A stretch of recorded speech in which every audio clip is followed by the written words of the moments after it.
LED. Keep watching SOUQ News. My name is Shepherd Michael Adewale Onofuye. I enjoy you all to always watch SOUQ News TV. Hi, I'm Tom Boggables, and please keep watching SOUQ News. Wale Seriki, SLG Lagos Island East, SOUQ News. Keep out watching them and keep a lookout for them. They're up and coming, and we're proudly to be affiliated with them. You alone where they make me go crazy. This your love in the cool of my brain. You're my medicine, I need you all day. Yo, it's Blackface Nigeria, and you're watching SOUQ News TV. Keep it locked on this dial, don't change it. You know what I say? Blackface Nigeria, love no bad. From Dubai to Lagos, Nigeria, and across the globe, SOUQ News TV is your #1 station focusing on business, economy, and development. With global digital reach, we connect Africa's pulse to the world stage. Welcome to SOUQ News Television, and here we go beyond the headlines. From breaking news, in-depth conversational programs, to market analysis and indices. From policies affecting growth to unique documentaries, from live event coverage to bespoke productions, we deliver content that connects you to the world.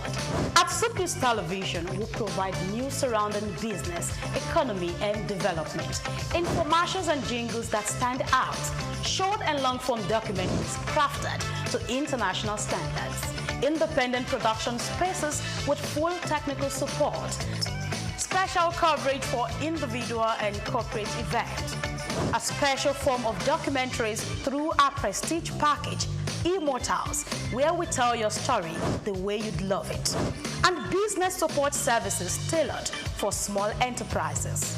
SOUQ News TV, powered by FemWatch Limited, also home to the Isle 95.9 FM Lagos and Kasua 99.7 FM Kano, and Emirate News Television Abuja, together forming Africa's trusted media powerhouse. Storytelling, coverage, and connection that matters. SOUQ News TV, your home for business, economy, and development.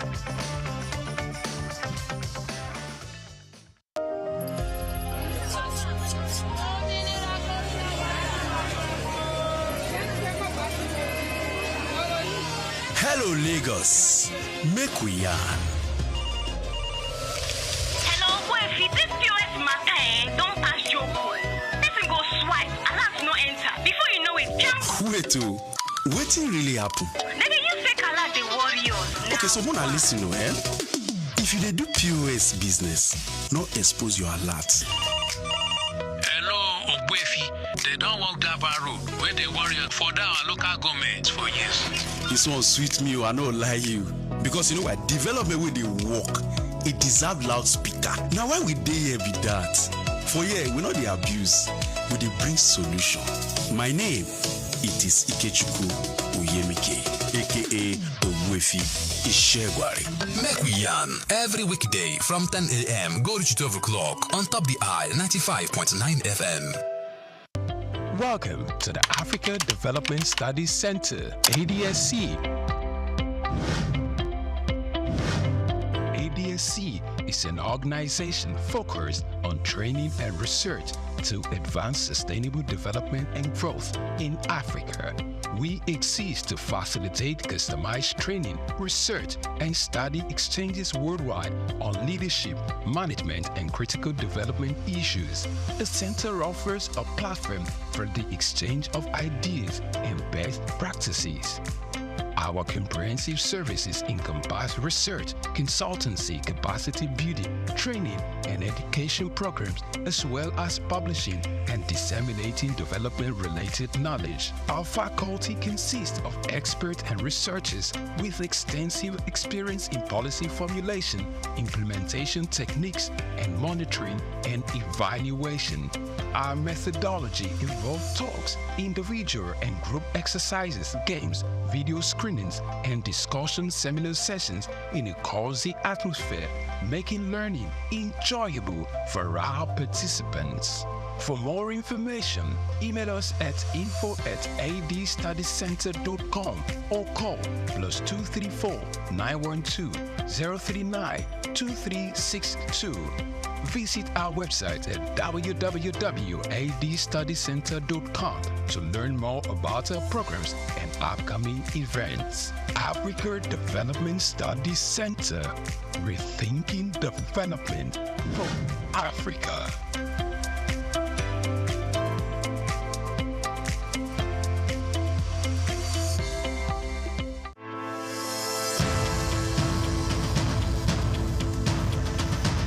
Nigerian leather industry has a storied history, particularly in the northern parts of the country, where the art of leather farming and crafting has been perfected over centuries. Traditionally, leather was used primarily for functional items like sandals, bags, and saddles, with little emphasis on fashion. However, the narrative has changed drastically in recent years as Nigerian leather has evolved from a utilitarian product to a symbol of luxury and high fashion. Here is a special report by Bayo Olaoye. The turning point for Nigerian leather came as local designers began to recognize its potential beyond traditional uses. They started to experiment with new designs, creating products that appeal to the modern consumer while maintaining the heritage of craftsmanship. The result has been a wave of leather products that are not only functional but also stylish and desirable on the global stage. One of the key factors driving the revolution is the exceptional quality of Nigerian leather. Known for its durability and unique texture, Nigerian leather, particularly from goats and cattle, has become highly sought after by fashion houses both within and outside Africa. This demand has encouraged local artisans to up their game, focusing on quality control and finishing techniques to meet international standards. Moreover, Nigerian leather products have benefited from the global trend towards sustainable and ethically produced goods. Consumers are increasingly turning away from massively produced items in favor of the handcrafted, sustainable alternatives. Nigerian leather made using traditional methods with minimal environmental impact fits perfectly into this narrative. This has opened up markets for Nigerian leather goods, particularly in Europe and North America, where there is a growing appreciation for products with a story and a conscience. The rise of Nigerian leather on the fashion scene is also closely tied to the country's booming creative industry.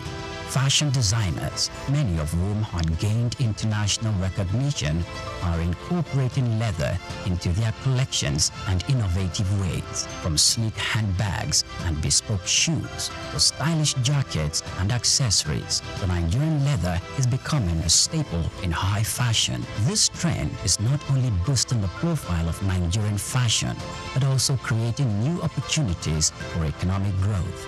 The leather industry, once dominated by small-scale craftsmen, is now attracting significant investment.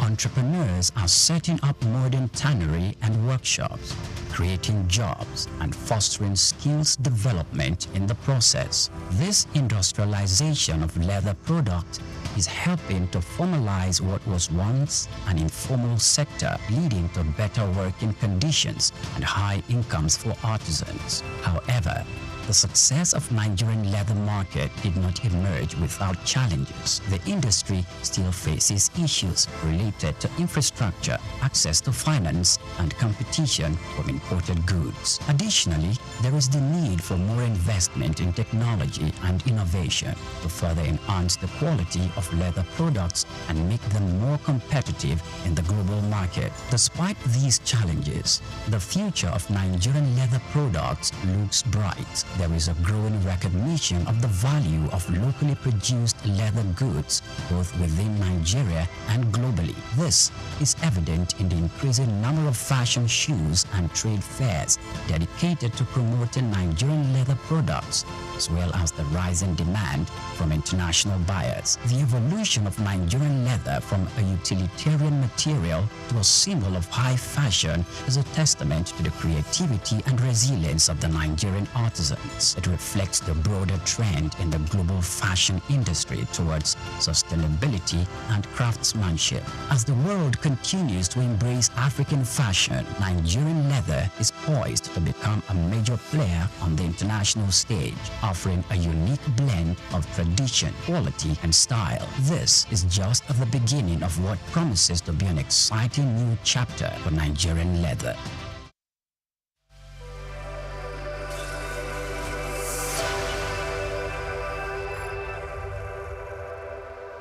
Anthony Onyemaechi Elumelu was born on the 22nd of March 1963 in Jos, North Central Nigeria, to Susanna Dominic Elumelu, originally from Delta State. Tony earned a degree in economics from Ambrose Ali University, where he laid the foundation for his future career, and then furthered his education at the University of Lagos, where he obtained a master's degree in economics.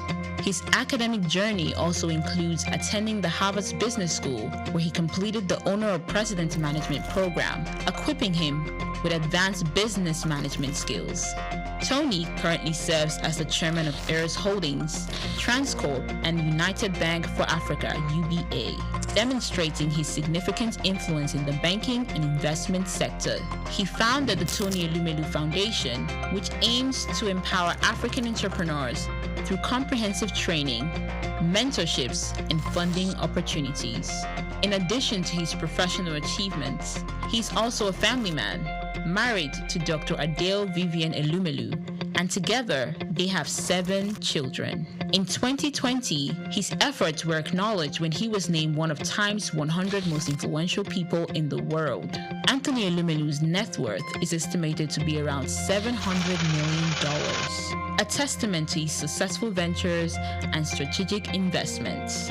Elumelu continues to be a driving force in the business world, advocating for sustainable economic growth and empowering the next generation of African entrepreneurs.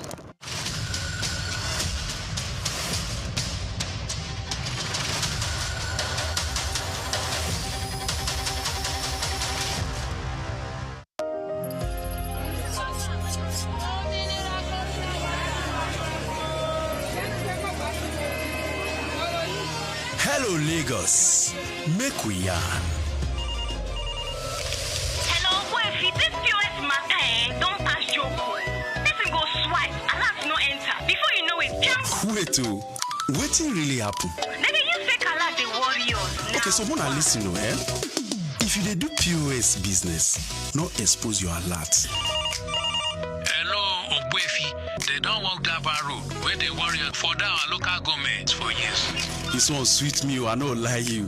Because you know what? Development with the work, it deserve loudspeaker. Now why we dey here be that? For here, we know the abuse, we dey bring solution. My name, it is Ikechukwu Oyemike, aka Ogbuefi Ishegwari. Make we yarn every weekday from 10 a.m. go to 12 o'clock on Top the Eye 95.9 FM. Welcome to Cashcraft, where opportunities meet insight. Today, we're journeying into the field of prosperity where towering oil palms wave not just leaves, but the promise of wealth. From the humid groves of Edo to the rich red earth of Delta, a quiet boom is unfolding. Though has been there for many years, but we could take advantage of this.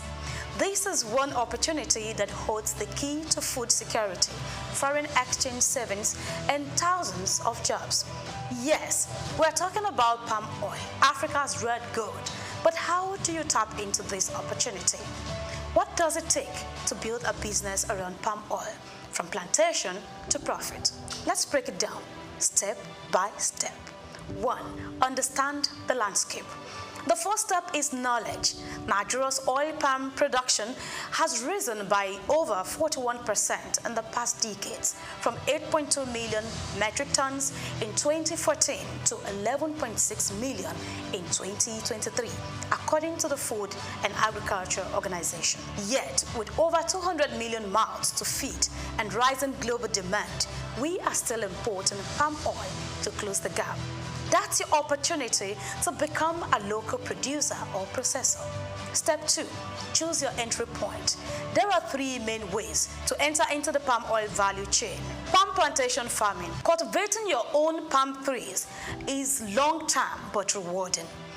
Now you can look at processing, buying palm fruit, popularly known as banga, I'm sure you know that, and converting it into oil with machines. That's another one. And trading, you can buy and sell finished oil in local or export markets. Each has different startup costs and time frames, so you must match your capital, patience, and passion. Before I go further, remember that this is not a professional guide, rather a wake-up call that there are opportunities everywhere. Now let's go to step 3. Get land or source supply. According to research, some initiatives like the Edo Oil Palm Development Program, EOPDP, and Delta State Delcom scheme are making access to land to become easier. Findings shows that in Edo State, over 114,000 hectares have been allocated to both big and small investors, and over 65,000 hectares have already been accessed. In Delta, 130,000 hectares have been provided by communities under a cooperative model, with over 3,000 smallholders farmers already on board. Even if you can't own land, you can start small by sourcing fruit from cooperatives or leasing a small processing space. Of course you can. Now let's move to 4. Know the cost and time frame.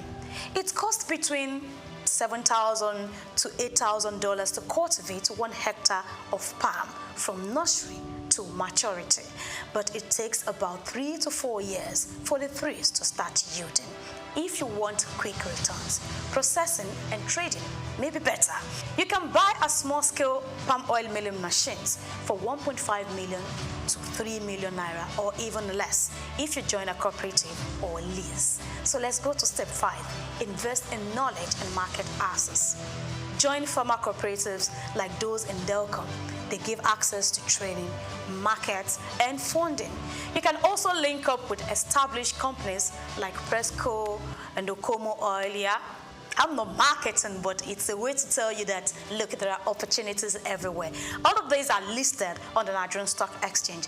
Step 6, think sustainability and value addition. Palm oil is not just for stew and soup. Yeah, think big. You can produce refined oil, cosmetics, biodiesel, and export-grade products. Investors are already joining this, and governments are backing it. You can do your research. There is also growing interest in eco-friendly farming and traceable supply chains. If you do it right, foreign buyers will come looking. Palm oil may have its controversies, but in Africa, especially in Nigeria, it is heritage, it is economy, it is future. The rise of Edo and Delta as palm oil giants is not just about hectares or harvest. It is about people creating jobs, reducing imports, and saving foreign exchange. If you are looking for a business with cheap roots and wide branches, palm oil may just be your calling. This has been Cashcraft, your guide to turning ideas into income. I am Grace Komalafe. Join us again next time, and remember, the ground beneath your feet might be your next big break. See you again.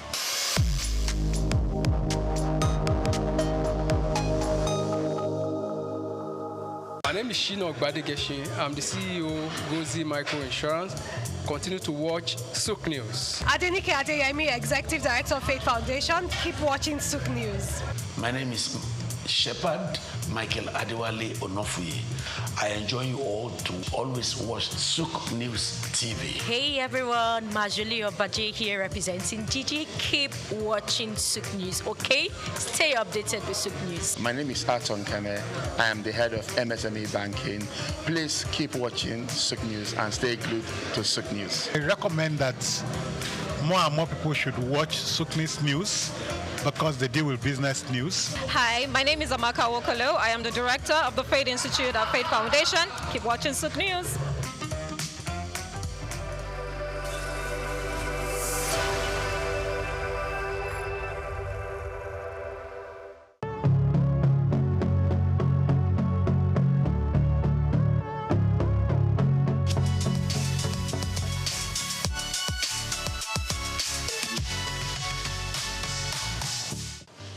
Well, I think as the name goes, we're still faring very well. We're still holding on. Basically, Niger Delta Power Holding Company Limited is a Nigerian company owned by the federal government of Nigeria, the 36 states, and the 774 local governments. The federal government has 47% shares in NDPHC, and the 36 states and federal capital territory, plus the 774 local governments, own the remaining 53%. Originally, it was supposed to be a stopgap, build and sell power plants to increase the power availability. But in the process, as the company moved along, they discovered that if you build power plants, you also have to build complementary transmission networks. And then if you have transmission networks, you will also need the distribution network so that the power can ultimately get to the consumers.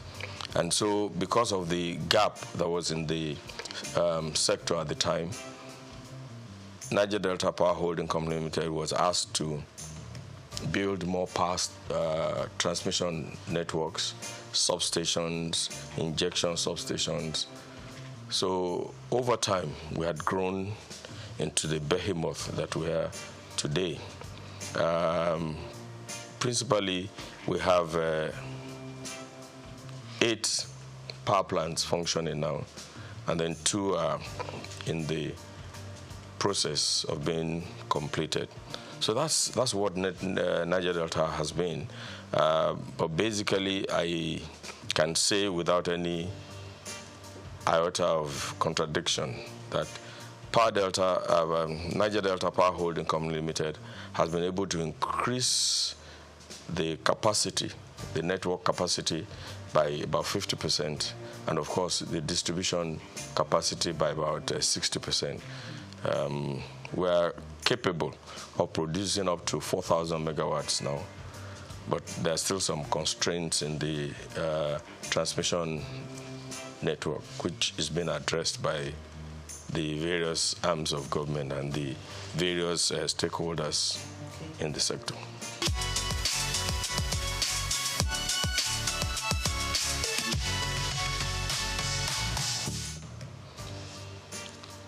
If I want to talk about the problems in the power sector, you need more than an hour program. They are multifaceted. And each time solutions are being found, they are not far-reaching enough.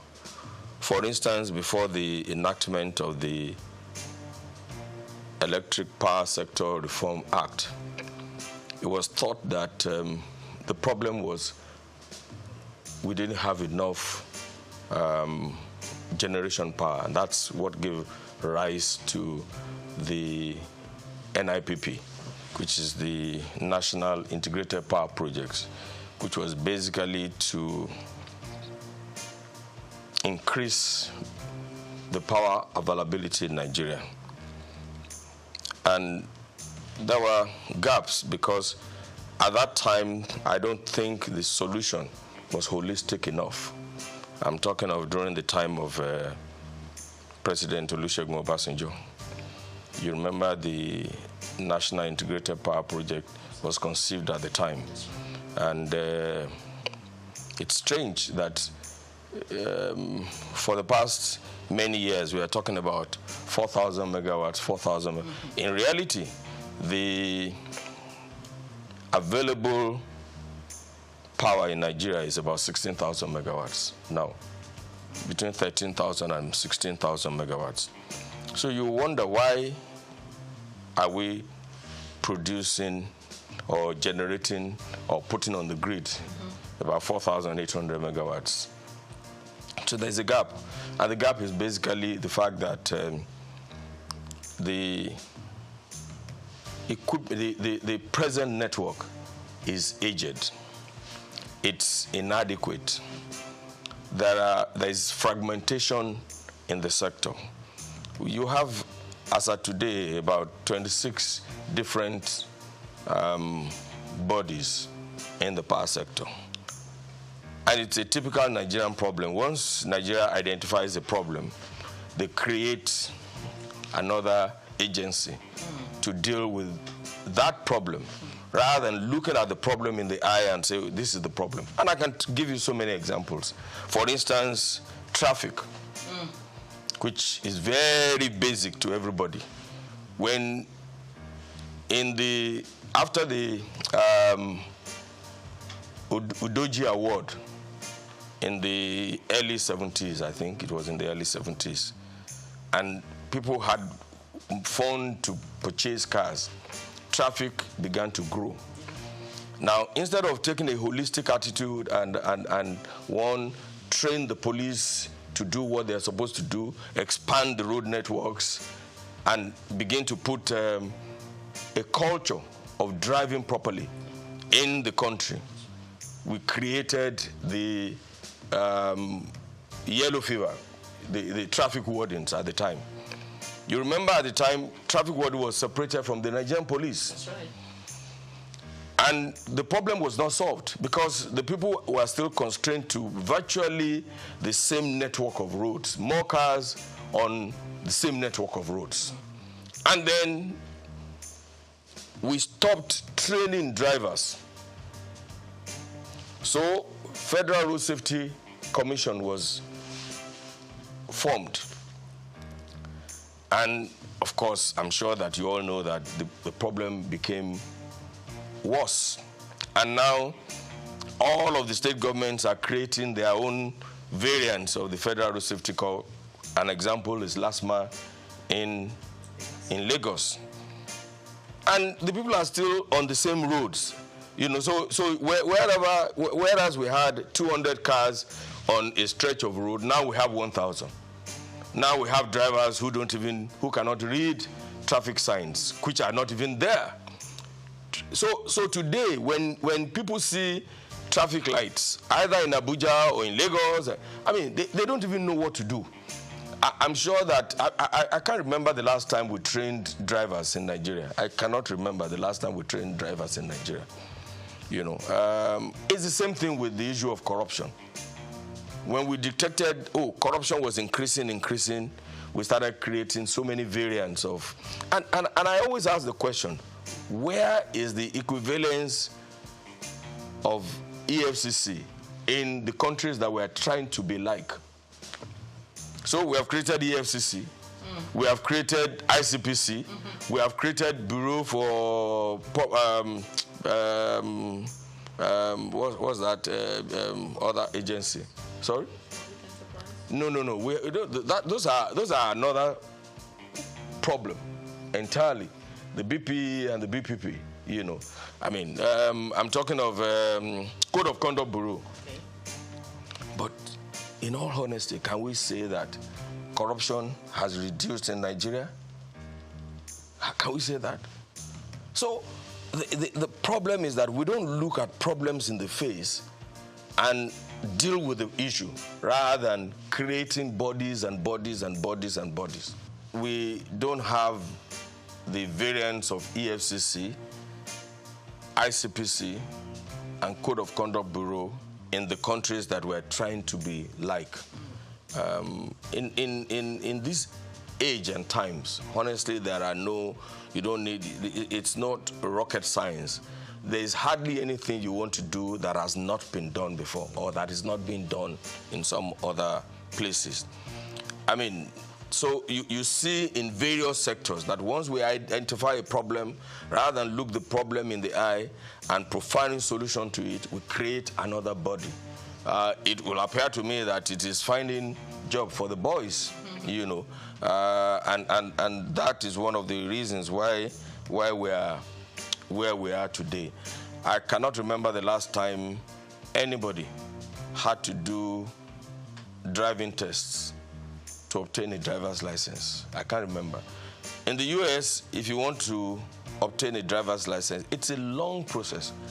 And I remember my daughter, when she went to the US at the age of 18, I remember when she wanted to go and obtain a driver's license, she called me and said, "Daddy, please pray for me." And I think the first time she went there, she didn't make it. And it was one slight error. And eventually, she had to go back, to retake the test. So that's what I see that we're doing wrong. And that has virtually destroyed all the sectors. The power sector is faced with so many problems. I was trying to explain to you, for instance, that the discos have various coverage areas. And if you take them one by one, you will see that some of them are covering a landmass that is bigger than 2, 3, 4 African countries together. Somebody was on my secondary school classmates forum. Somebody was trying to do a comparison between Botswana and Nigeria. And I said, Botswana has 581,000 kilometers, square kilometers. But 70% of that is Kalahari Desert. So effectively, what they have is less than 100 and something thousand kilometers. Nigeria has a vast land. Botswana has a population of 2.5 or 2 point something million. You can't compare that to. There's no basis. There's no basis. And so if they have 1,000 naira, their GDP is likely to be higher than that of Nigeria. Nigeria has 210 million people. Officially? Yes, officially. You can see the population of Lagos. I'm sure that the population of Botswana is not as thick as Surulere alone. I'm not trying to give excuses for what we are in Nigeria or how we're doing things badly. But I'm saying that we have a giant problem. We have giant problems in all of the areas. And we need to put our heads together to provide solutions to these problems. You can say that Nigeria is a country in progress. I know that we have enough human resources. We have enough intellectuals to find solution to our problems. And I'm beginning to see that the government of President Bola Ahmed Tinubu is tackling the problems headlong.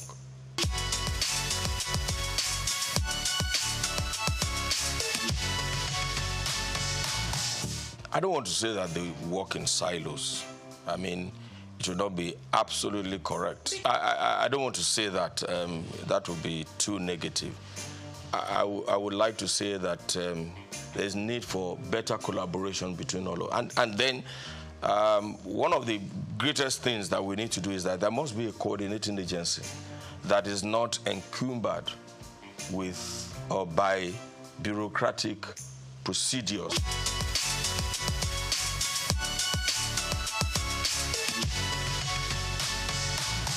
Okay, NEC is supposed to be the regulator in the society. Now, like I said before, if you have a regulator, they must be trained.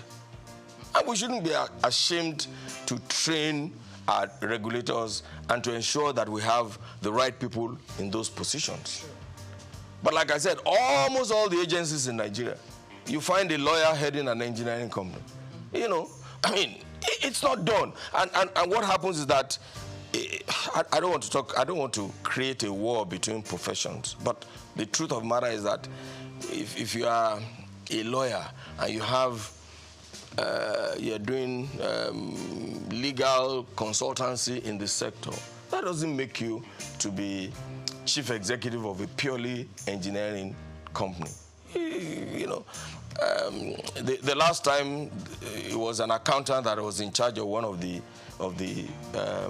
parastatals in the sector, and you know, even now that there's a new government, you see all kinds of people trying to outdo each other here and there. TCN, for instance, is supposed to be in charge of the transmission networks, but you have the independent ISO under them. How is that going to work? I mean, that is supposed to be an independent, and it cannot be under TCN. Yeah. You know, the discos, for instance, who is supervising them? NERC is supposed to supervise them, but you have on the board BPE, you know, that has 40% of the shares, and they're supposed to monitor them. Are they doing that? And then now the Yoruba people say amukun eru ewo oni wosaleni. That is, if a man is crippled or has bent knees and is carrying a load, it's not likely that the load will be straight because the legs are bent anyway. So that is the problem that we have. You know, the root cause, we are not attacking the root cause.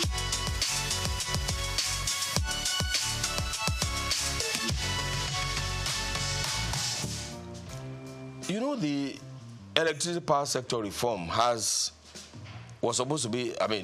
a transition program.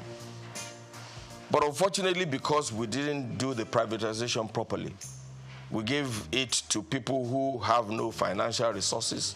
They borrowed money from the banks to purchase the concession anyway. You know, because they borrowed money from the bank, they don't have enough funds to repair the aging facility that they inherited. So that is a problem. Now the bank is on them. The bank lent them money for 5 years, or you know, whereas this is a sector that is, I mean, you need long-term fund. You know, you need to have enough money to lay new cables, replace transformers. Some of these transformers have been there since 1960-something, to replace them. Look, where I come from in Ondo South Central District, we have not had power for up to 15 years now from the national grid. Everybody is an electricity generator company on his own. When we stepped into it to see what was happening, we discovered that the distribution company did not have enough money to repair the damaged distribution networks. So NDPC stepped into it, and we've spent almost 3 billion to repair all of that. 3 billion. Almost 3 billion. I mean, we're talking about 6 local governments. At a point, by the time we had finished the reticulation of the networks in 5 of the local governments, we discovered that the source of supply is from Ondo. Ondo has a 2 by 30 MVA substation. One of that substation is gone. So it means that the distance of almost 100 kilometers from Ondo to Ore and to Ilaje, to Bokoda area, to Mahin and Co. Just one single 33 kV line is coming from that. So by the time the light gets to Okitipupa, what you have is candle light. It's the same thing we saw in Lafia, for instance. For years, Lafia, even the government house in Lafia, was being operated on generator, because the single line feeding Lafia and the entire Nasarawa state is from Abuja. So that's why we stepped in and built the 330, 132, 33 kV substation, which was commissioned early last year by President Muhammadu Buhari. And you can see the joy in the faces of the people. Now, in Ondo South Senatorial District, for instance, they are the NDDC, not NDPHC, is building a 132 kV substation in Uderinije, which should help to bring power from Omotosho and to that area. But they have been on it for years now. And without the completion of that, there's nothing that can happen in the place. They will still have candlelight. So these are the problems. Now, NDDC is independent of NEC. It's virtually independent of the DISCO. It's independent of the... But they are doing a good work because they have offered to do... They have identified the problem and they have offered to do it. But who is coordinating these activities to ensure that everybody is working? And you know, one of the things I always complain about is that since this past 6-10 years, for instance, TCN has many of its projects are 85-90% completed. Some of the problems are just way-live, that the government should collaborate with the state governments to resolve. But what do you have? A substation is ready in Akure, for instance. A 330 kV substation is ready in Akure. The transmission line is supposed to come from Oshogbo to Akure, and another transmission line is supposed to come from Benin and drop in Akure. Because of way-live issue along the route from Oshogbo to Akure, that project has been stalled for almost 6 years. So there has to be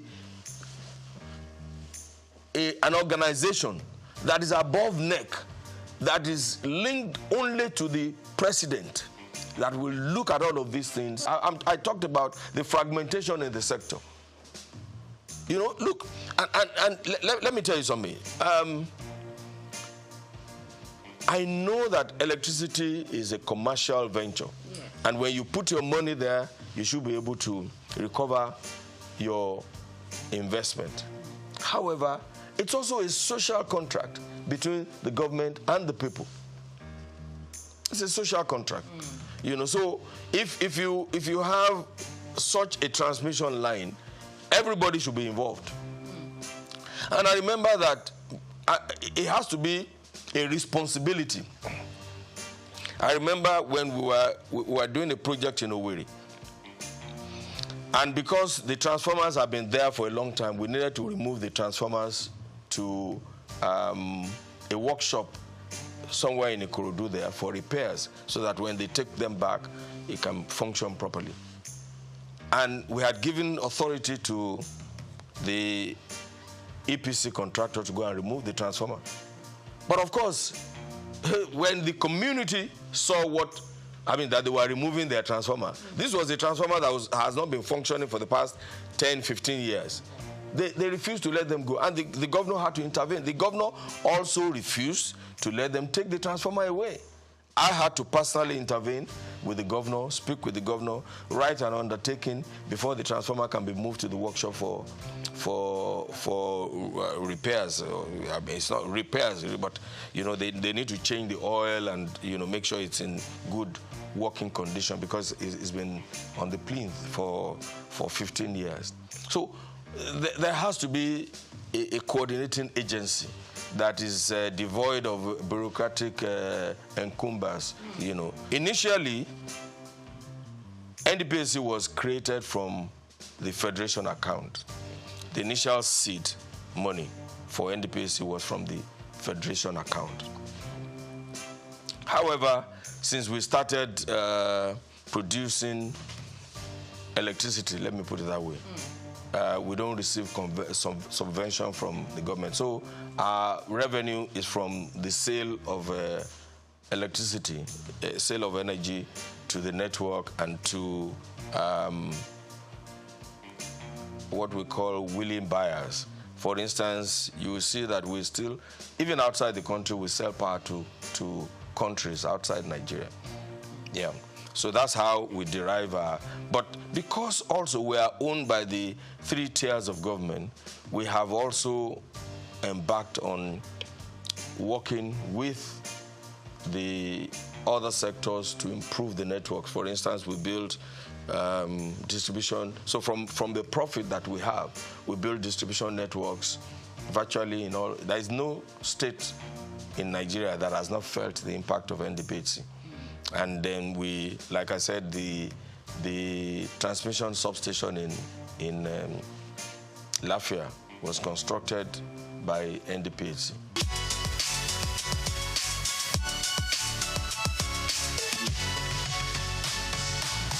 It's like LNG. I mean, you cannot. I mean, the LNG cannot receive subvention from the federal government anymore. You know, I mean, of course, initially, government put in their own investment and the private sector put in their own investment. I'm hoping that we will move away from this structure in NDPHC. I'm really hoping that we'll and adopt the NLG structure, for instance, and bring in a huge investor to acquire 49% so that we can start operating like an LNG. You know, there's a lot of confusion in the society, you know, and even those even some high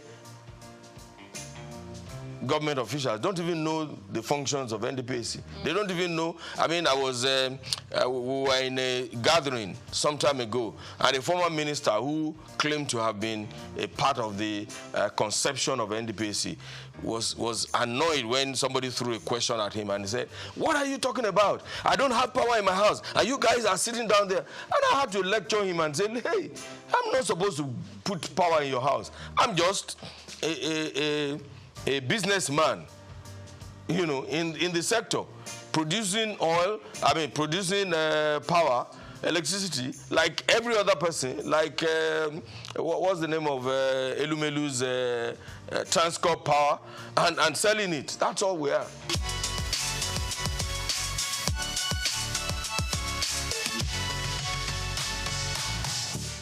The problems are enormous. But I believe very strongly that the discos, as they are now, don't have the capacity. There has to be a restructuring of that sector. Under whatever you want to call it, maybe breaking their franchise into little bits. 1 or 2 of them are doing well. Eco, Disco, Ikeja Disco, yeah. Because, and also, you know, the problems are different. So, but for most of them, look, let me give you an example. If you need to, under Yola Distribution Company, I mean, you know how wide that sector, I mean, that part of the country is. If you need to take a 33 kV line from one town to the other, you may be doing 100 kilometers. Whereas under the Eco Disco franchise, I mean, 100 kilometers will do 2, 3, 4, 5 communities. So we need to restructure this discourse. We need to support the discourse to develop a new program tailored to reduce ATC and C losses. What is ATC and C? Aggregate technical, commercial, and collecting losses. Now, when you take power from Ondo, for instance, to Ilaje, 100 kilometers, by the time, and don't forget that along that route, you are dropping power for Ore, for Ajebandele, for this, for that. By the time you get to the end, what you have is candlelight. So you will need to and the discos don't have the finances to do these things. I said earlier that the privatization was not properly done. Okay. I'm not sure that those people have an understanding of what they were getting into. Everybody thought the power sector was like the telecommunications sector. But it is not.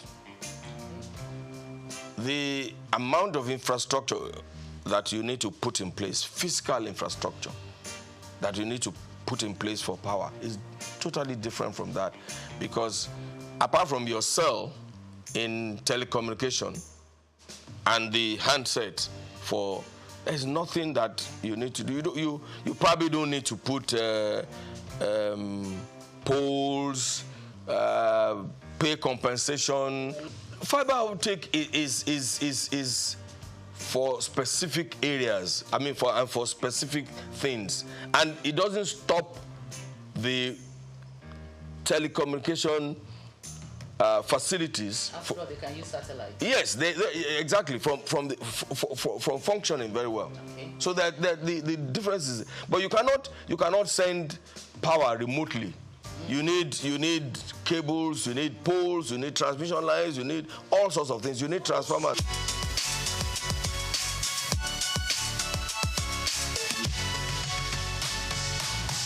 The discos should be responsible for them.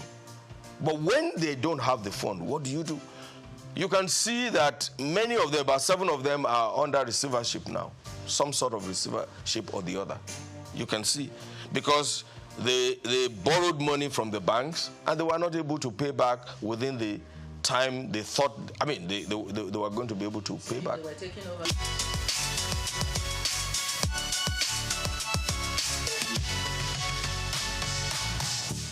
You have to deal with each one of them, you know, on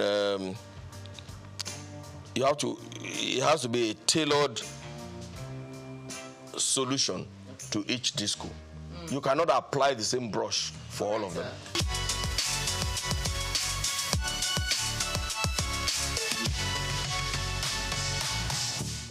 Well, the truth of the matter is that at some point there will be increase in tariff. However, this is not the time for it. I mean, Nigeria, I mean, we are doing a lot of reforms now. The removal of the subsidy has increased the cost of living in Nigeria. The exchange rate, harmonization of the exchange rates is also going to affect the economy and the earning power of the common Nigerian, even though that should not be the case, because I can tell you for free that no business organization was charging their customers based on the 400 and something naira to the dollar that the CBN was and that's a fraud on its own, because CBN knows that there's nobody who is selling anything in Nigeria decides the cost of that good based on the CBN exchange rate. It's simple, because they are not sure that they will get, I mean, when they need to replace machinery, raw materials, they were not sure that they could get the dollars from CBN. So this is the best thing that could have happened. The Naira float. The Naira float is the best thing that can happen to our nation, Nigeria. And I'm surprised, because every expert and non-expert had been advising CBN to do this for so long. So I'm surprised that the CBN was reluctant to do what is needful, and that's about the corruption in the system. So this is not the time, and I'm advising government too, this is not the time to increase tariff. Honestly, subsidizing the power sector is not good for the economy, because the truth of the matter is that 80% of the subsidy in the power sector is being enjoyed by people who can afford to pay for electricity. That's the truth. The low tariff pays only the rich. You know, the poor people just take advantage, just like in fuel too. Look, if you have 10 cars and you put all the 10 cars on the road, the poor man has only one way to go, just to go to office and come back, and you know. But the man who has 10 cars will the wife will take one, the children will take one, the workers will take one, and that's what is happening in the sector. So yes, this is not the time to think about increasing tariff. It will look.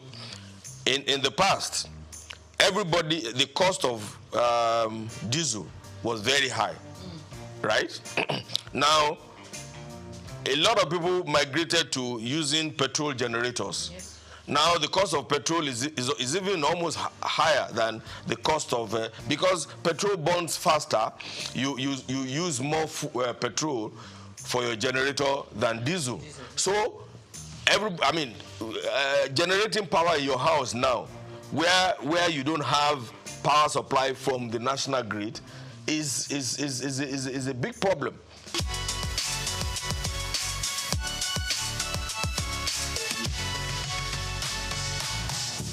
No, there is no doubt in my mind that we need to migrate to prepaid meter.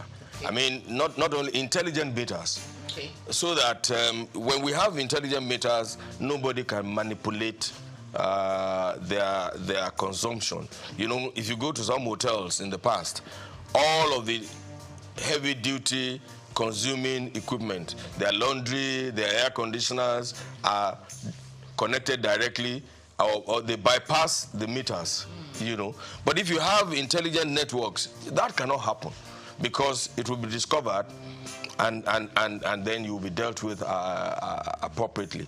So there's no doubt in my mind that everybody, and it's in the interest of the consumer too, to acquire prepaid meters. And it's not the only prepaid meters that the discos should supply. It should be intelligent networks.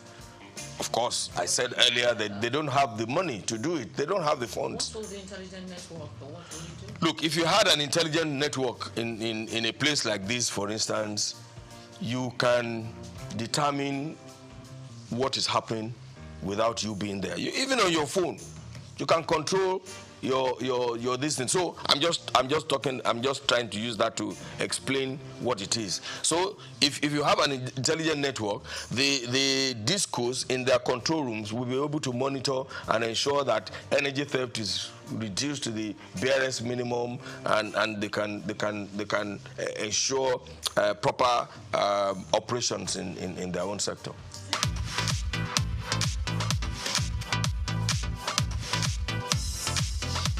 We've got just what you need right here at Femi Wash Media. Call it the Midas Touch, and you wouldn't be wrong. Let us record, produce, mix, and master your audio like nobody does. Reach us on our contact today for the best quality job. From Dubai to Lagos, Nigeria, and across the globe, SOUQ News TV is your #1 station focusing on business, economy, and development. With global digital reach, we connect Africa's pulse to the world stage.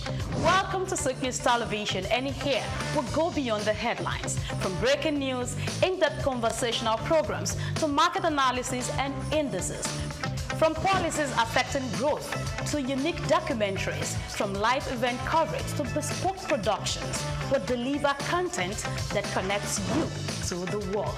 At SOUQ News Television, we provide news surrounding business, economy, and development, infomercials and jingles that stand out, short and long-form documentaries crafted to international standards, independent production spaces with full technical support, special coverage for individual and corporate events, a special form of documentaries through our prestige package, Immortals, where we tell your story the way you'd love it, and business support services tailored for small enterprises. SOUQ News TV, powered by Femi Wash Limited, also home to the Isle 95.9 FM Lagos and Kasua 99.7 FM Kano, and Emirate News Television Abuja, together forming Africa's trusted media powerhouse. Storytelling, coverage, and connection that matters. SOUQ News TV, your home for business, economy, and development.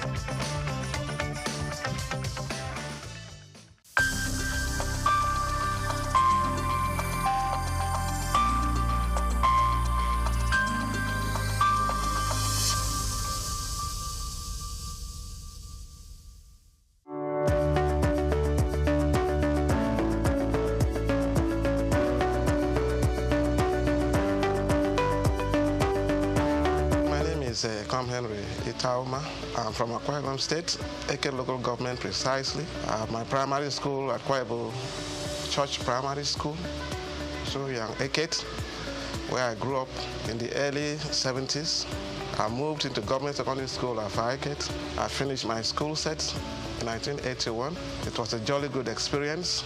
Before I moved over to Lagos, where I did my higher school, Federal School of Art and Science, Victoria Island, and from where I took my JAM, then I got admission to study English and literary studies in the great University of Calabar. Growing up was fun, education was fun. We enjoyed the bits of life all we went through there, from primary to secondary school, the dormitory lives, my friends, my colleagues.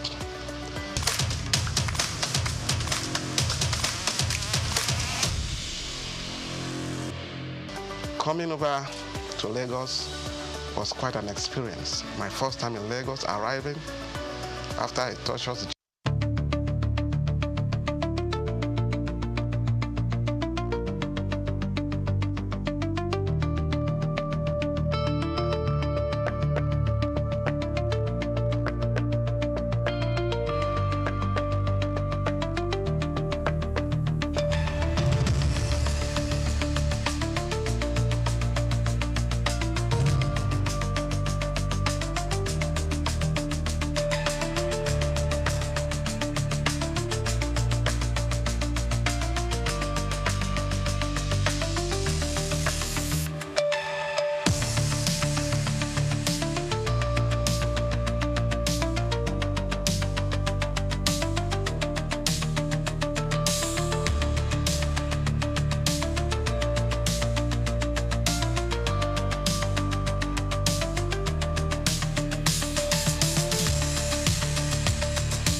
SOUQ Henry Itauma.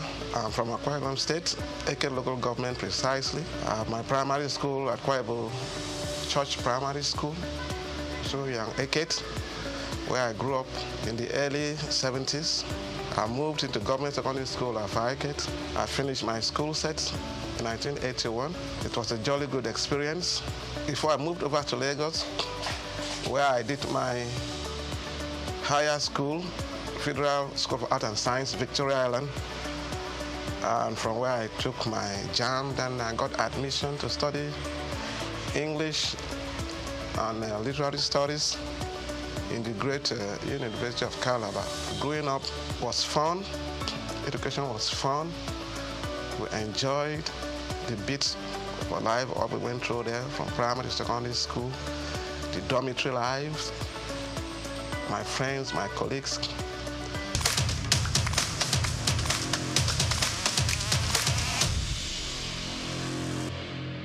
Coming over to Lagos was quite an experience. My first time in Lagos, arriving after a torturous journey back then.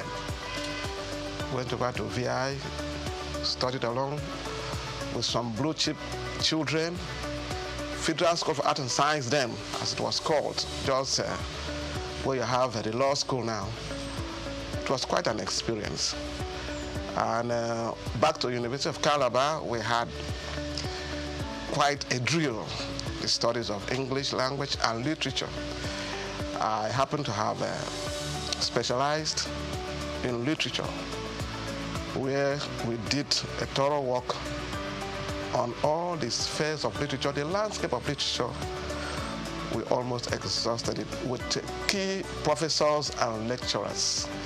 Talking about Afro-American literature, Caribbean literature, South African literature, Russian literature, literature of social protest. Then we come back to African literature, where we explored the whole landscape. African literature, African drama, African prose, and storytelling, folk tales, and trickster stories. It was a huge experience that changed my life.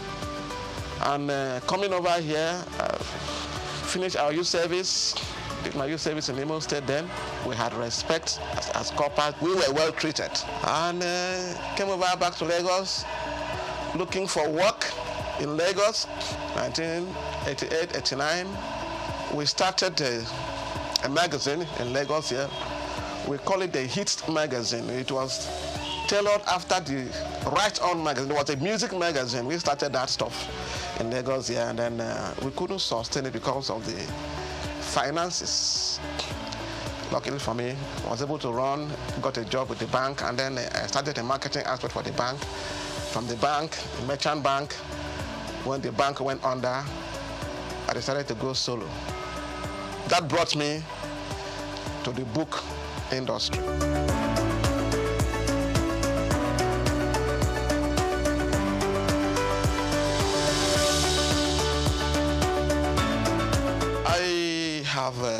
Always have this passion for books, right from my primary school to my secondary school. My mom was a teacher, a successful teacher. We were encouraged to read books. We used to hide ourselves in the libraries, my local government libraries. So when I got admitted to the University of Calabar, all our long vacations, we were always found in the library. Of course, there was no GSM then. The library was our contact space, where we go to the libraries to get information about when the school is going to resume, because apart from news, radio and all that, you may not know when the school is going to resume. But when you meet with your friends, you know, in the library there, we meet with some other undergraduates, Uniben, Nsuka, Ife, some of our friends who were studying there, who came home for long vacations. So we interact with them, and before you know it, we hear, you people are going to resume this, that, and that's how my passion for books get strengthened. When we resume schools, we exchange novels. We look for novels to read. We look for African writers series. We look for Headley Chase. We look for exotic books. We started collecting books. When we finished reading, we shared the books to our friends. We talked about the books, and from there we were able to explore the world. We sat down in the library and we knew what was happening in the apartheid South Africa. I did so much about the history of South Africa. I read about the Zulu aftermath. I read about the Mau Mau Wars, the challenge of colonialism, the pro-colonial times. I had a good teacher who taught me history in the secondary school, Miss Tooten. He did a yeoman's job. He led us through the whole spectrum of West African history. West African history by Adekunle Aromo-Laran. We talked about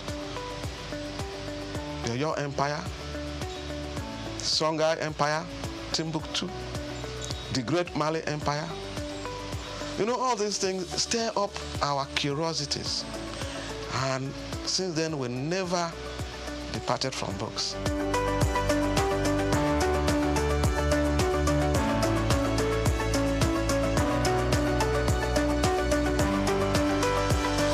We have worked in close association with the Institute of Public Analysts of Nigeria, IPAN. These are people that do analysis for products, water analysis, analysis of waste and effluent, radioactive activity, food and drug analysis. We have worked with quality control experts across the industries. We have worked with establishments where they do root crop research. We have worked with the pharmaceutical research industries, medical research bodies, malaria research establishments, cancer research establishment. These people look for us for specialized information in the management of special disease and treatment in oncology, people in the area of traditional medicine, alternative medicine, natural medicine. They look for it. We are partnering with the Nigerian Institute of Science and Technology, Institute of Natural Medicine in Victoria Island, to work with them in the area of the development of herbal medicines in Nigeria. We have books we partner with them to promote. You see, medicinal plants from eastern Nigeria, medicinal plants from the northeast, medicinal plants from the southwest, medicinal plants from the south-south. We market these books for people who want to know. No, we are working now on the production in partnership with relevant institute of the Nigerian pharmacopoeia. We know about the British pharmacopoeia. We know about the American pharmacopoeia, the Japanese pharmacopoeia, and herbology. We are working towards having the Nigerian pharmacopoeia. This is going to be a compendium of materials that talks about medicinal plants of value, medicinal plants that have healing properties. We are working with specialists, pharmacognosy, phytochemists, and by God's grace, this is going to come into fruition. We partner with the Pharmaceutical Society of Nigeria and all kinds of health bodies that we can't even mention. So many of them invite us for their annual conferences, which is rotated across different states in different years across the nation. So we've traveled, and in most of these conferences, you have experts, deans of faculties, heads of departments that reach out to us with informations in books and journals that are relevant for their students and for their practitioners. We don't only market reference books and textbooks in all fields of study, all fields of human endeavor. We also market relevant journals, research journals, peer-reviewed journals in sociology, in psychology, in law, research journals in oncology, in public health, community medicine, in nursing, research journals in nutrition and dietetics, food science, international relations. We partner with the Nigerian Institute of International Affairs in Victoria Island. We have key journals in world affairs, African affairs, and these journals will help them to distribute to all relevant establishments and departments that need it. So it has been a great job, very taxing and exciting.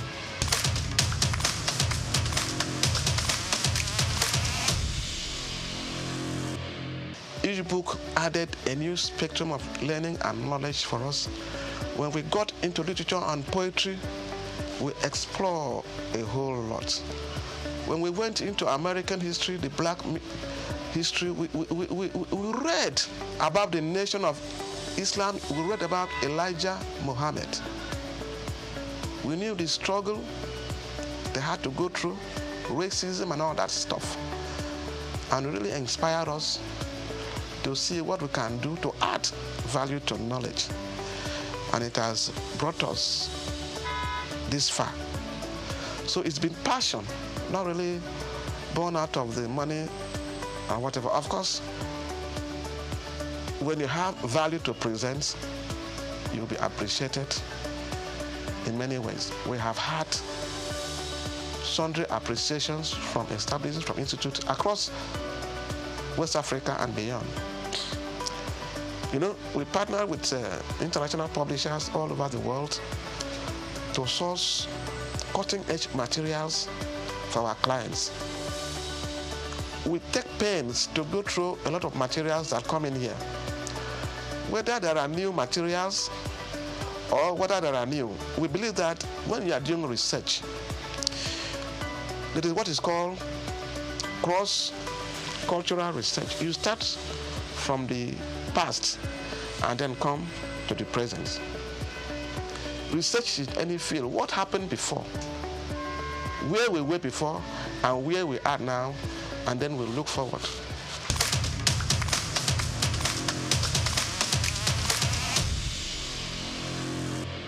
So we have a lot of materials for our clients, and we are on an endless journey of search.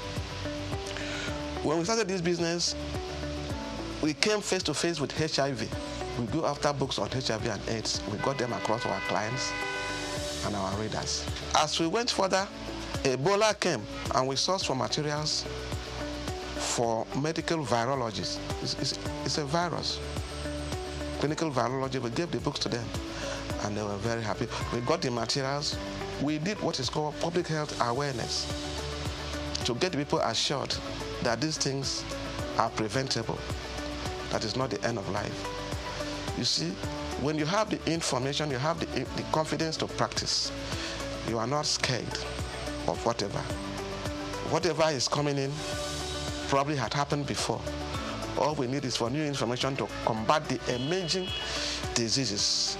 There are journals that deal with emerging infectious diseases. We provide these materials for practitioners, and it has served the purpose over the years.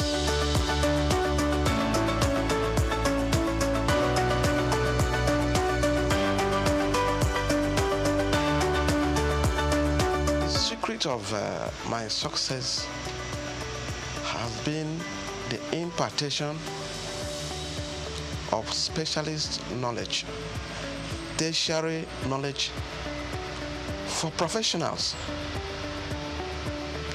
You know, education and learning is a lifelong journey. People talk about continuous professional development. For instance, in the media world and the real estate world, we have partnered with people who are doing media studies, you know, the print media, the electronic media, mass communication as a whole. We have provided a lot of materials for them. So now we have specialists in the media, we have special editors, screenwriters, short story writers, photojournalists, you know, and we provide them these materials. In the real estate world, we have attended conferences of real estate practitioners, providing cutting-edge materials for them in real estate developments, information technology, property development, property law. All these materials assist them in the practice of real estate. We have gone far more. We work with people, the QS, quantity surveyors, town planners, environmental managers, people who do environmental audits, environmental impact assessment, you know, space planning. We work with them, you know. And these materials we get from all across the world. If you are practicing in this area and you need materials to improve your services and the value you are creating, you will need us. We have a whole list of experts in different fields that reach us when they have challenges, when they have need for special information to solve specific problems. They reach out to us. They call, yeah, a bookman, all range. We need books in this area. For instance, we had a former Minister of Health, that great woman, Ponja Iwala. She will always call us, look, all range, we need books on international economics. And we used to give her books on international economics. And many other experts like that. We have books for people who are doing radioactive interventions. people who are doing environmental management, people who are doing analysis, food analysts, all over the spectrum. We provide books for them. Food engineering, we give them books on food contaminants, food additives. These are not books to just go to anywhere and get. We have been able to interface with them, Nigerian Institute of Food Science and Technology.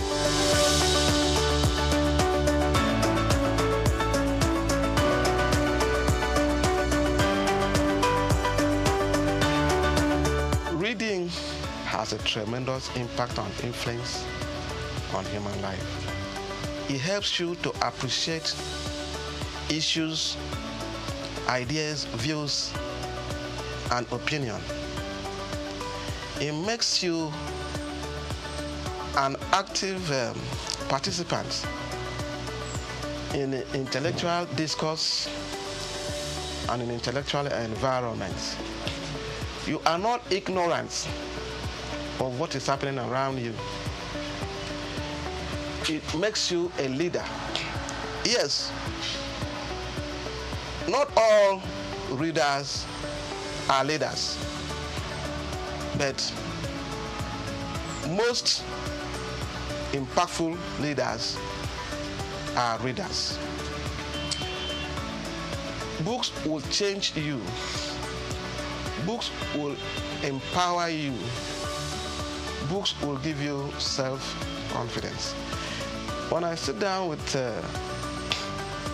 architects and I'm discussing, I talked about landscape architecture.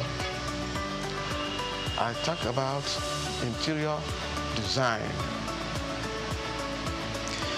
They begin to wonder whether I studied architecture. Then I started talking with oncologists, gynecologists, maybe gynecological oncologists. They think that maybe I studied medicine. I didn't do no medicine. I've been able to read some books, interface with them. I have attended their workshops, so many, and I've read their books. Some books that come to me, I try to go through the introduction and the preface. I try to. Books in all areas. You understand? I was looking at a book on anesthesiology, and I found out that no serious surgery could be carried out without an anesthetist. Surgical intervention, is it abdominal surgery? Is it cancer, oncology? You need a professional. These are people that manage the airways. When the patient has been numbed with drugs for the intervention, the surgical experience, maybe for 3, 4, 5 hours, there has to be a resuscitation. And this is the specialist area for anesthetists. Not all doctors can handle that. You are doing cesarean section. You are doing ENT surgery. You need them. So you have a team of doctors that will invariably handle a serious, for instance, at the orthopedic hospital, we want to do amputation. You have the plaster people, you have the hematologists, you have the anesthesiologist, you have the surgeon, who is a very good orthopedic surgeon to handle amputation, whether it's amputation of the legs and all that, because they have to manage, the hematologist will manage the loss of blood, then the anesthetist, then the orthopedic nurse will be there. Then we have the theater nurse will be there. All of them well kitted for the operations. It will look as if they are going to travel to Mars. Safety procedures, management of spills, cleaning, and everything. Then rolling the patients to a special maybe it's an amenity ward where they are going to keep the person to manage the post-operative procedures and all that. Of course, there are pre-surgical experiences, the tests, the examination, the review and all that before the real process. So these are not things we learned overnight. It has taken a process of time. And we got to know that, oh, this is how the deal is done.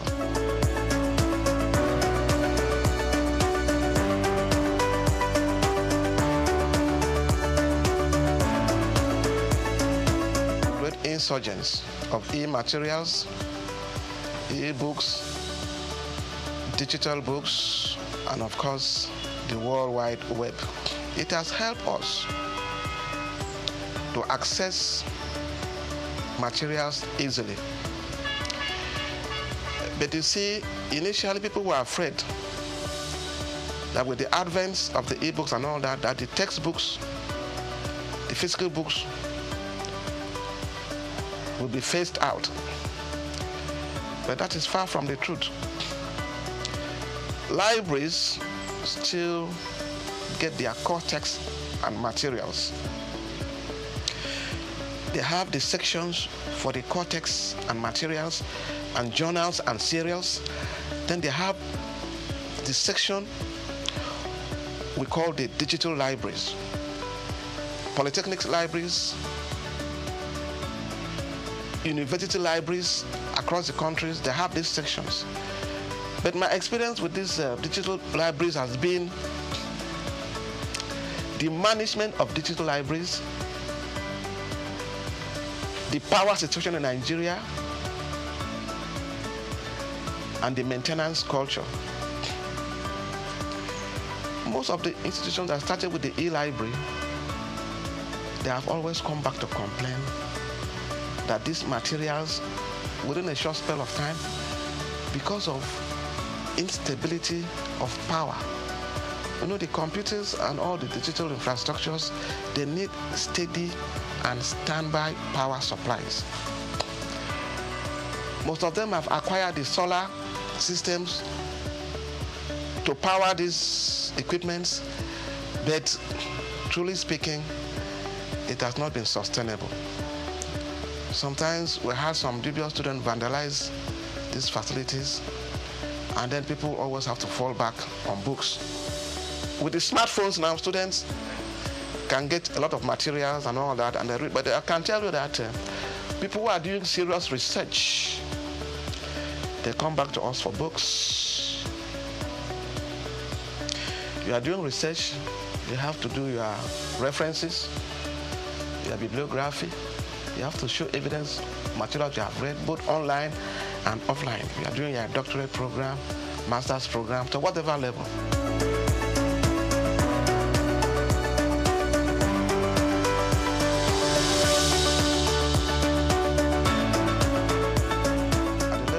Now, we believe that we've added value to education, to training, and to teaching. Our next phase now, we're trying to see how we can give back to the society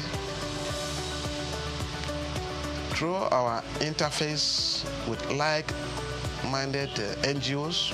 We are started our book cafe, all-range book cafe, where we invite people. It's a private library to come and read and study in a relaxed atmosphere where you can come in and do your book reviews. If you're a writer, you come in and do your book reviews, review your textbooks.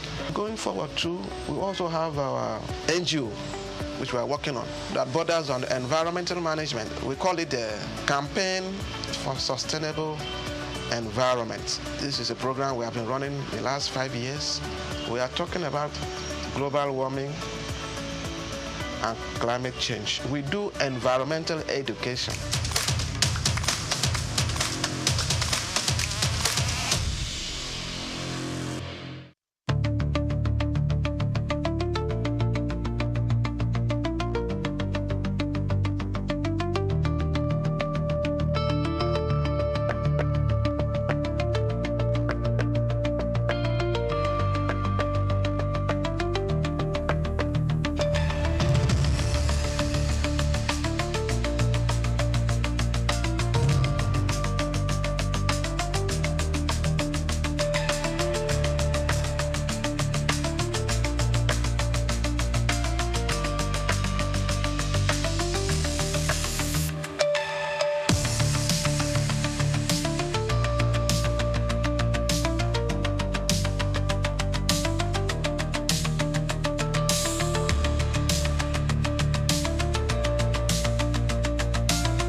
the mind that needs to first of all be rebranded. Idris said he's going to be putting Nigerian labor, Nigeria content and materials first. If you say Nigeria first and it is just us down here that, are pushing that agenda, it's going to be a big struggle. Do you think Nigerian firms, Nigerian organizations should start looking at getting their staff involved in this market or buying to keep for their staff? Within this side, let's also learn citizen diplomacy. See something. This is SOUQ Business Landscape. Hello and welcome to Tuesday's edition of SOUQ Business Landscape, where we break down forces shaping market, policy, and enterprise. Every day money moves, policy changes, and new opportunities emerge. We'll bring you the stories behind the headline, explaining how the economy affects your business, your work, and your future, because understanding the market is the first step to winning it. I am Olubide Shokoya. Of course, I have our oracle and think tank, Dr. Idahosa Osamanze. Drum rolls. Good morning, sir. Good morning. Yes, sir. Good morning, Nigerians. Good morning, viewers, wherever you connecting with us from. It's another brand new day, a day full of expectation, and we're here to help your day produce results. Yes, just like Doctor said, we are here to help your day produce results. So let's get into what we have on SOUQ Business Landscape. Today on SOUQ Business Landscape, Nigeria's domestic debt surges 7.40 trillion naira in just 9 months. Is this a strategic fiscal movement or a warning sign of deepening structural dependence on borrowing? The federal government defends Executive Order 9. We'll tell you what Executive Order 9 is, insisting it strengthens fiscal accountability. But is this a necessary reform or a constitutional flashpoint with long-term implications for investor confidence? Farmers warn they may boycott the planting season over rising costs and falling produce prices. Could Nigeria be heading towards another food supply crisis? Power generation companies reject claims of debt settlement, raising fresh concerns over liquidity and stability of electricity supply nationwide. And in Lagos, counterfeit cosmetics worth 3 billion naira, yes, 3 billion naira, are uncovered, highlighting the scale of Nigeria's informal and unregulated market economy. At the same time, political advertising fees surge ahead of election season, and safety concerns emerge following fire outbreak in Lagos Airport, Muritala Mohammed Airport to be precise. Now, major fiscal pressures, structural risk, critical economic decision. This is SOUQ Business Landscape, where policy, markets, and economic reality intersect. We'll be right back. Take Nigeria because it's the mind that needs to first of all be rebranded. Idris said he's going to be putting Nigerian labor, Nigeria content and materials first. If you say Nigeria first and it is just us down here that, are pushing that agenda, it's going to be a big struggle. Do you think Nigerian firms, Nigerian organizations should start looking at getting their staff involved in this market or buying to keep for their staff? Within this side, let's also learn citizen diplomacy. See something. This is SOUQ Business Landscape. Welcome back to SOUQ Business Landscape. Now, don't forget, this is a conversative discussion. So you can drop your comments, like, or even share on our YouTube page at SOUQ News TV. So we start off with the first story. The federal government's domestic debt increased by 7.40 trillion naira within 9 months, driven mainly by fresh issuance of federal government bonds and higher treasury bills, according to data from the Debt Management Office, DMO. Figures from the DMO show the total domestic debt rose from 70.41 trillion naira as of December 31st, 2024 to 77.81 trillion naira as of September 30, 2025. Now, the increase represents a growth of 7.40 trillion naira, or about 10.52% over the period under review. Now, the data reflects sustained borrowing in local debt market to finance budgetary obligations and other fiscal commitments. So I'm coming to you, Doctor. I'm not even concerned about this. My major concern, or the only question, is the borrowing funds, are they translating into improved projects, structural reforms? Are we seeing the dividends Well, I think to a very large extent, we've seen a change in strategy to borrowing within this administration. And what we're talking about here, like I always say to people, it's not about government going to commercial bank to take loans, to organize party. So that's not the things that we are talking about here. It's just unfortunate that sometimes we get political when we look at some of all these things. If you look at the growth rate, even in terms of our budget, how we have transitioned from where we were in 2022, 2023 to where we are now, a 10% increase in borrowing is nothing anybody should worry about.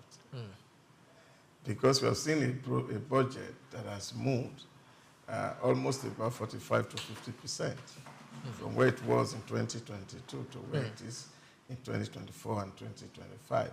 So that's significant milestone in terms of increase in government spending. Also, we require that, of course, you have to finance your deficit. So, but what the government is doing at the moment is the fact that they are going to the citizens to acquire these loans. And not just taking loan for loan's sake, but also a way of redistributing wealth because of the strategy of going to Treasury BE and government selling, buying bonds and the rest of it. So what that means is that government is actually borrowing from citizens and also putting more money in terms of capital formation in the hands of the citizens. That's what you're seeing.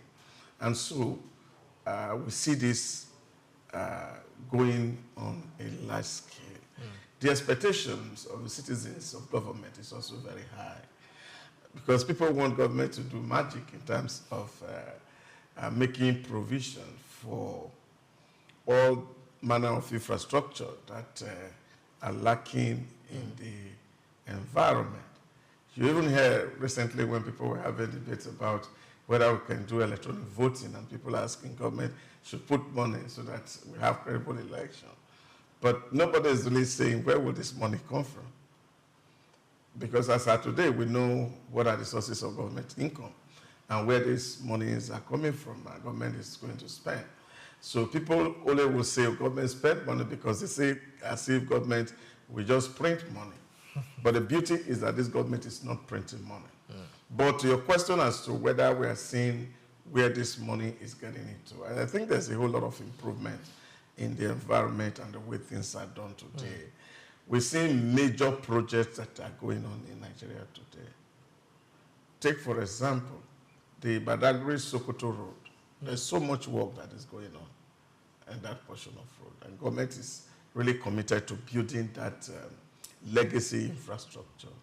We're seeing another legacy infrastructure in the construction, for example, of the coastal road, which of course has attracted a lot of controversies from Nigeria. So these are legacy projects that we're seeing, and so many other road constructions that are going on simultaneously across the Federation. We also see that government is also doing so much in terms of how to invest in human capital development. We're seeing more money getting into student loan facilities that is taking a lot of people who ordinarily would have been at home, and government is assisting in terms of supporting not just the individual, but even the institutions. Because these loans, these school fees are paid directly to the schools. And then, of course, the students are given pocket money to live for the month. And all right, we'll quickly go on a short break and we'll be right back.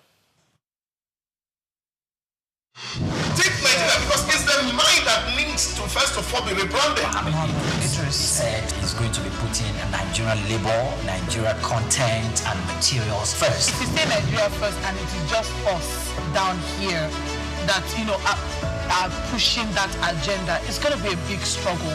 Do you think Nigerian firms, Nigerian organizations should start looking at getting their staff in involved in this market or buying to keep it to their stock. Within this side, let's also learn citizen diplomacy. See something. This is SOUQ Business Landscape.